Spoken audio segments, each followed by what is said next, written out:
मित्रांनो, गणपतीचे विसर्जन झाल्यानंतर पितृपक्ष सुरू होते आणि 15 दिवसाचे पितृपक्ष झाले की मग सुरू होते ते म्हणजे नवरात्रीचा काळ. घटस्थापना आणि दसरा यामध्ये असतो नवरात्रीचा काळ. यावर्षी नवरात्र ही 22 सप्टेंबरच्या दिवशी आहे आणि याच दिवशी घटस्थापना होईल. काहींच्या घरी घटाची स्थापना होईल तर काहींच्या घरी अखंड दिवा लावला जाईल. काहींच्या घरी अखंड दिवा सुद्धा आणि घटाची स्थापना देखील होईल.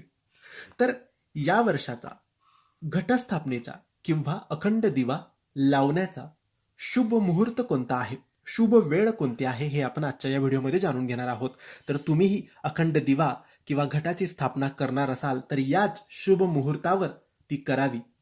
आता 22 तारखेला 2 शुभ मुहूर्त असणार आहे. एक असणार आहे शुभ मुहूर्त आणि एक असणार आहे अभिजित शुभ मुहूर्त. दोघी अतिउत्तम आहेत. पहिला आहे 22 तारखेला